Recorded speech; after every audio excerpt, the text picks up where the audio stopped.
दोस्तों, जिस राम मंदिर के सहारे बीजेपी ने देश भर में प्रचार किया, आपने देखा होगा लोकसभा चुनाव के दौरान विपक्षियों को ज्यादातर भारतीय जनता पार्टी ने राम विरोधी बताया। और देखा जाए दोस्तों तो वाकई में राम मंदिर निर्माण ही नहीं बल्कि अयोध्या में काफी अच्छा विकास भी देखने को मिला। उसके बावजूद आखिर बीजेपी रामलला की नगरी अयोध्या से ही क्यों हार जाती है, इस पर आज ग्राउंड रिपोर्ट देखते हैं और सब कुछ इन डिटेल में मैं आपको बताने वाला हूँ कि आखिर भाजपा के अयोध्या में हारने के पीछे कई वजह हैं। एक तो राम मंदिर में उलझ कर रह गई पार्टी, सपा की कुछ ऐसी रणनीतियां थी जिन्होंने भी भाजपा का खेल बिगाड़ा, और बताया तो ये भी जा रहा है कि जमीन अधिग्रहण और मुआवजे से जुड़े मुद्दे भी भाजपा को भारी पड़े। तो ये तो सिर्फ ऊपर ऊपर की बातें हैं। आइए इन डिटेल में देखते हैं और समझते हैं कि आखिर राम मंदिर निर्माण और विकास के बावजूद अयोध्या से बीजेपी को हार का सामना क्यों करना पड़ा। आपने सोशल मीडिया पर भी देखा होगा दोस्तों, जब से अयोध्या चुनाव के नतीजे आए काफी कंट्रोवर्सी हो रही है। अयोध्या में साधु संतों और अयोध्या वासियों को भी ट्रोल किया जाना। कल ही 2 युवकों को अरेस्ट किया गया क्योंकि बीजेपी को हराने पर इन्होंने अयोध्या वासियों को गद्दार कहा था। हिंदू रक्षा दल से जुड़े 2 युवक गाजियाबाद से अरेस्ट किए गए। एक ने तो कन्हैया कुमार को थप्पड़ भी मारा था। और ये आलम यहीं तक आकर शांत नहीं होता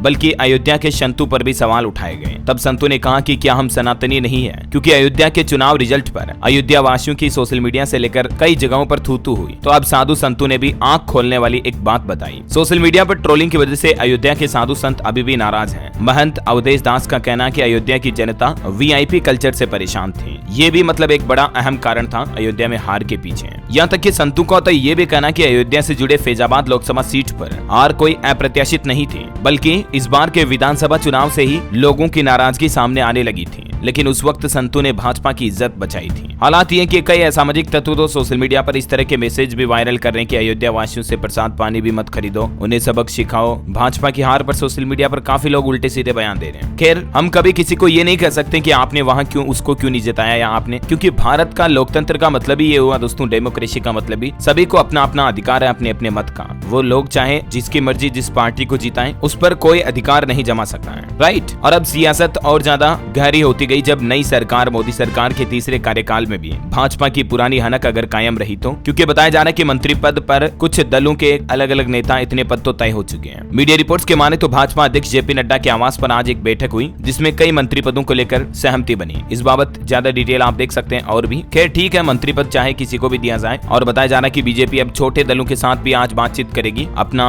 गठबंधन और बहुमत और बढ़ाने के लिए। और इसी बीच CWC की मीटिंग में आज एक प्रस्ताव ये भी पारित किया गया कि राहुल गांधी कांग्रेस से विपक्ष के नेता बने लोकसभा में। तो राहुल बोले कि मुझे कुछ सोचने का वक्त दीजिए। और खबर है कि दिल्ली और हरियाणा में अब आम आदमी पार्टी से गठबंधन तोड़ने की भी मांग की जा रही है। इंडी गठबंधन से आम आदमी पार्टी अलग हो सकती है, क्योंकि कल ही आम आदमी पार्टी के कुछ प्रमुखों से ये बयान आए थे कि हम सिर्फ लोकसभा चुनाव तक ही गठबंधन में थे, विधानसभा चुनाव इंडिपेंडेंट लड़ेंगे, है ना। तो ऐसे कुछ बयानों के बाद अब ये कंट्रोवर्सी हो सकती है। अगर ऐसा हुआ तो इंडी गठबंधन और कमजोर पड़ जाएगा, विपक्ष की ताकत और कम होगी। बहरहाल हम वापस अपने मुद्दे पर आते हैं। अयोध्या में बीजेपी की हार के पीछे की कुछ बड़ी वजह देखते हैं। वैसे तो मैंने आपको बताया कि कई कारण हैं। सबसे पहला तो पार्टी सिर्फ राम मंदिर में उलझी रही और सांसद आम मतदाताओं के सुख दुख से दूर होते गए, और कुछ सांसदों के संविधान संशोधन संबंधित बयान ने आग में और घी डाल दिया, और बाकी खेल सपा की रणनीति ने बिगाड़ दिया। आपने देखा होगा चुनाव प्रचार के दौरान, क्योंकि अयोध्या की फैजाबाद सीट से बीजेपी की हार होना लोकसभा चुनाव में मतलब इसे भाजपा के प्रतीकों के प्रयोग की एक बड़ी विफलता के रूप में देखा जा रहा है। दरअसल साल 2024 का चुनाव ही अयोध्या में राम मंदिर के निर्माण को केंद्र में रखकर लड़ा जा रहा था।